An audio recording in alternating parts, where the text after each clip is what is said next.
Prepare பண்ணி நாங்கள் எழுதிட்டு இருக்கோம். இப்போ திடீர்னு வந்து கேன்சல்ன்றாங்க. பாதிலே நல்லா எழுதிட்டு இருக்கும் போது எத்தனை வருஷமாக நாங்கள் கஷ்டப்பட்டு படிச்சுட்டு இருக்கோம் தெரியுமா? திடீர்னு கேன்சல்வாங்க, திடீர்னு தள்ளி வைக்கிறாங்க, திடீர்னு கொஷின் பேப்பர்லேயே நிறைய மிஸ்டேக் இருக்குன்னுவாங்க. நாங்கள் என்னதான் அப்புறம் பண்ணணும்? எங்கள் வாழ்க்கை என்னதான் ஆகுறது? எத்தனை வருஷம் இதிலே நாங்கள் ஓட்டிகிட்டு இருக்கணும்னு தெரியல. கரெக்ட் டைமுக்கு எல்லாம் கரெக்டாக தான் இங்கே நடந்துட்டு இருந்துச்சு. திடீர்னு வந்து சென்னையில் ஏதோ எழுதலை, எல்லோரும் கிளம்புங்கன்னா இது எல்லாரோட லைஃப்பை அஃபெக்ட் ஆகலையா? இதை இவங்க தானே மெயின்டைன் பண்ணணும், எல்லாரோடதையும் கரெக்டாக அலோகேட் பண்ணி. அவங்க மேலே இருக்க தப்பை இப்போ எங்கள் லைஃப்பில் போகுது. உண்மையாலுமே மன உளைச்சலாக தான் இருக்குது. இப்போ எனக்கு கேன்சல்னோடனே எனக்கு இப்போ எவ்வளோ பயமாக இருக்குது தெரியுமா லைஃப்பை பற்றி. இதை நம்பி தான் நாங்கள் எல்லாருமே இப்போ ப்ரிலிம்ஸில் பாஸ் ஆகிறதே கஷ்டப்பட்டு தான் இப்போ மெயின்ஸுக்கு வந்திருக்கோம். இதுலேயே பாதிலே இப்போ இனிமேல் கொஷின் பேப்பர் எடுத்து இவங்க அடுத்த எக்ஸாம் நடத்தி எப்போ வயசு என்ன ஆகுறது? கேர்ள்ஸுக்கு என்ன, இன்னும் எனக்கு கல்யாணம் ஆகலை, கல்யாணம் பண்ணி வைக்கிறேன்றாங்க. எப்படிங்க நான் படிக்க முடியும்? மெயின்ஸில் கம்மியான பேர் தான் எழுத போகிறாங்க. அதை கூட அலோகேட் பண்ணி ஒழுங்காக பண்ண முடியலன்னா அப்புறம் என்ன இது? நீங்கள் மாட்டு கேன்சல் சொல்லிட்டு இதை போயிட்டீங்க, இப்போ நாங்கள் என்ன பண்ணோம் வீட்டுக்கு போயிட்டு? இதெல்லாம் யார் காரணம்? இது அரசியல்வாதிகள் என்ன தான் பண்ண போகிறீங்க? இது நீங்களே உங்களுக்கு ஏற்கனவே ஒரு ரூமர் பரவின்னு இருக்குது. அரசியல்வாதிகளே இதில் உள்ள பொந்து இதில் ஃபிக்ஸ் பண்ணி எல்லாம் அலாட்மெண்ட் பண்ணுறீங்கன்னு ஒரு ரூமர் பரவிட்டு இருக்குது. இந்த அரசியல்வாதிகள் எதுக்கு தான் இருக்கிறீங்க? நல்ல நேர்மையாக நடத்த மாட்டீங்களா? நீங்களா யாருமே எக்ஸாம் நடத்த மாட்டீங்களா? உங்களுக்கு ஏற்ற ஆள் உள்ளே போகிறதுக்கு எதுக்கு பிள்ளைங்களை உயிரை சாவடிக்கிறீங்க? நீங்கள் குழந்தை ஒரு ராவம் பகலமாக படிக்குது, வாழ்க்கையை தொலைச்சிட்டு கல்யாணம் வேணான்றது படிக்குது. அந்த படிக்கிற குழந்தை இந்த மாதிரி சாவடிக்கிறீங்களா? நீங்களாம் என்ன அள்ளின்னு போக போகிறீங்க? பணம் பணம் பணம் பணம்ன்ட்டு என்னத்தை அள்ளின்னு போக போகிறீங்க நீங்கள் எல்லாரும்? ஒரு எக்ஸாம் படிக்கிற குழந்தைங்களுக்கு ஒரு 18,500 பேர் தான் இதை ஒரு ஆர்கனைஸ் பண்ண முடியல. எதுக்கு கவர்மெண்ட் வச்சு நடத்துறீங்க நீங்கள்? ரொம்ப கஷ்டமாக தான் இருக்குது. இதுக்காக நிறைய பேர் வந்து ரொம்ப வருஷமாக படிச்சுட்டு இருக்காங்க, இந்த எக்ஸாம் நம்பி இருக்காங்க. இப்போ திடீர்னு இப்படி கேன்சல் பண்ணுறது நல்லா இருக்காது. இது வந்து டிஎன்பிசி மேலே இருக்க நம்பகத்தன்மையை தான் கொஸ்டின் பண்ணுது. நான் ஒரு 10 இயர்ஸாக அந்த கிட்டத்தட்ட டிஎன்பிசிக்கு அப்சர்வ் பண்ணிட்டு வரேன். இந்த நான் பார்த்த அளவில் இந்த மாதிரி ஒரு இன்சிடென்ட் இதுக்கு முன்னாடி நடந்ததில்லை. இதுதான் அந்த மாதிரி ஃபர்ஸ்ட் டைம் நடந்திருக்கு. ரொம்ப கஷ்டமாக இருக்குது சார். இப்போ அது எழுதிட்ட பிறகு இது இல்லை நீ போன்னு சொல்கிறாங்க. இதுக்கப்புறம் இது எப்போ வரும்? இதுக்கப்புறம் நம்ம திரும்பி படிக்கணும். எக்ஸாம் வந்தால் நம்ம அட்டன் கொடுத்துட்டே தான் இருக்க போகிறோம். அதில் ஒன்றும் பிரச்சனை இல்லை. இருந்தாலும் இன்றைக்கி நடந்த எல்லாமே waste of time, waste of செலவு, எல்லாமே வேஸ்ட் தானே. கொஞ்சம் அந்த நிர்வாகம் வந்து கொஞ்சம் பொறுப்பெடுத்து பார்க்கணும். ஒரு எக்ஸாம் நடத்துகிறாங்கன்னா எல்லாமே சரியாக இருக்கான்னு ஒரு செக் பண்ணி நடத்துறது நல்லாயிருக்கும். எல்லாருக்கும் நேரம் வேஸ்ட்டு, அவங்களுக்கும் செலவு வேஸ்ட்டு. இதே மாதிரி தான் ஒவ்வொரு எக்ஸாமும் இதுக்கு முன்னாடி நடந்த காவல்துறையும் ரிசல்ட் வெளியிட்டு சரியில்லைன்னு சொல்லிட்டாங்க. அதே மாதிரி இதனுடைய டிஎன்பிசி நிர்வாகமும் இதே மாதிரி செய்யறதுனால தமிழ்நாட்டினுடைய மாணவர்களுடைய படிப்பு நிலைமை என்ன கருத்தில் கொண்டு சரியாக புரியல.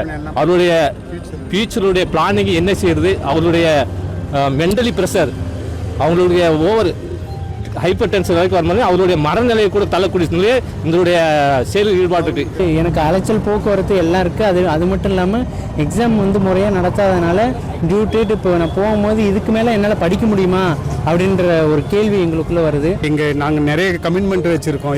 இதுக்கப்புறம் என்ன படிக்கலாம், இதுக்கப்புறம் என்ன பண்ணலாம்னு அந்த ஐடியா இருந்தது. இப்போ இது வந்ததுனால ரொம்ப எல்லாமே எங்கள் பிளானிங் எல்லாம் டிஸ்டர்ப் ஆயிடுச்சு. ஒன்றுமே பண்ண முடியல. 10,000 பேருக்கு எக்ஸாம் எழுத வைக்க முடியலையா? ஒரு 10,000 பேருக்கு சென்டர் போட்டு ஒரு ஒழுங்கா எக்ஸாம் எழுத வைக்க முடியாத ஒரு நிர்வாக குறைபாடு பசங்கள் எல்லாம் மாணவர்கள் எல்லாம் மன அழுத்தத்தில் ஏற்படுத்துறாங்க. அதனால வந்து இது வந்து ஒரு நிர்வாக குறைபாடு தான், மோசமான நிர்வாக குறைபாடு. காலை 7 மணி முதலே மாணவ மாணவிகள் பெற்றோர்களோடும் கை குழந்தைகளோடும் பரீட்சை எழுதுவதற்காக காத்திருந்தார்கள். இந்த சூழ்நிலையில் காலை பரீட்சை ஆரம்பித்து கொஸ்டின் பேப்பர் கொடுத்து சில நிமிடங்களில் ஏதோ சென்னையில் ஒரு மையத்தில் குளறுபடி காரணமாக தேர்வு ரத்து செய்யப்பட்டுள்ளதாக சொன்னார்கள். பெற்றோர்களோடும் கை குழந்தைகளோடும் வந்திருந்த மாணவ மாணவிகள் ஏமாற்றத்தோடு திரும்பி செல்லும் ஒரு சூழ்நிலையை தமிழ்நாடு அரசு இன்று உருவாக்கியுள்ளது. இது தமிழக அரசின் நிர்வாக சீர்கேட்டை வெட்ட வெளிச்சமாக காட்டுகிறது. டிஎன்பிசி வந்து ஏன் இப்படி பண்ணுறாங்கங்கிறது தெரியல. ஏன்னா ஒரு எக்ஸாமுக்கு வந்து இது ஆக்சுவலி பார்த்தீங்கன்னா இது ப்ரிலிம்ஸ் கூட கிடையாது, மெயின்ஸ் தான். ஸோ ஃபில்டர் பண்ணி ஒரு 9,000 சொச்சம் பேர் எழுதக்கூடிய ஒரு எக்ஸாம்ஸை வந்து ப்ராப்பராக தமிழ்நாடு ஃபுல்லாக ஏன் இவங்க வந்து இது வந்து முதல் டைமும் கிடையாது. இப்போ ஆஸ்பிரண்ட்ஸ் வந்து ரொம்ப கஷ்டப்பட்டு வேலையெல்லாம் விட்டுட்டு வந்து படிக்கிறாங்க. ஆனால் டிஎன்பிசி அதுக்கு ஏற்ற ஒரு ரெஸ்பான்சிபிளை வந்து பண்ண மாட்டேங்கிறாங்க. அப்படிங்கிறது வந்து ரொம்ப வேதனையாக இருக்குது. இப்போ இந்த மாதிரி தொடர்ந்து நடக்கிறது வந்து ஆஸ்பிரண்ட்ஸோடைய மனநிலை பெரும்பாலும் பாதிக்கும். போன்ட்ட எழுதினேன், ஆனால் எனக்கு கிடைக்கல. இப்போ இந்த கொஷின் கொஞ்சம் ஈஸியாக இருந்த மாதிரி இருந்தது. ஐஎன்எம் மேக்ஸ் ரீசனிங் எல்லாமே கொஞ்சம் ஈஸியாக இருந்தது. கொஷின் நல்லா இருக்கு, நம்ம பாஸ் பண்ணிடலாம் அப்படின்னு நினச்சிட்டு இருந்தோம். ஆனால் திடீர்னு கேன்சல் அப்படின்னு சொல்லிட்டாங்க. என்னன்னே புரியல. ஏன்னா குரூப் 4 வந்து ரொம்ப கஷ்டமா இருந்தது லாஸ்ட் டைம். அந்த எக்ஸாம் ரொம்ப கஷ்டப்பட்டு அது ரொம்ப டிப்ரெஷன் ஆயிடுச்சு. அதுல இருந்து திரும்ப வெளியில வந்து திரும்ப குரூப் 2க்கு ப்ரிலிம்ஸ்க்கு படிச்சு திரும்ப மெயின்ஸ்க்கு இப்போ படிக்கும் போது திடீர்னு இப்படி கொஸ்டினும் கொஞ்சம் ஈஸியா இருந்து திடீர்னு கேன்சல் ஆனது ரொம்ப கஷ்டமா தான் இருக்கு. ஆனது ரொம்ப டிசப்பாயிண்டிங்காக இருக்குது. ஏன்னா இதுக்காக ஒரு 40 days வந்து ரொம்ப ஹார்ட் ஒர்க் பண்ணோம். ஃபேமிலி இப்போ எங்களை மாதிரி ஹவுஸ் ஒய்ஃபை ப்ரிப்பேர் பண்ணுறவங்களுக்கு எல்லாம் இது ரொம்ப பெரிய டிசப்பாயின்மெண்ட்டாக இருக்குது. பிகினிங்கில் சொல்லியிருந்தாலும் பரவாயில்ல, கஷ்டப்பட்டு இவ்வளோ தூரம் எழுதுனதுக்கப்புறம் ஒரு லாஸ்ட்டு 10 minutes முன்னாடி சொல்கிறது இன்னும் ரொம்ப டிசப்பாயிண்டிங்காக இருக்குது.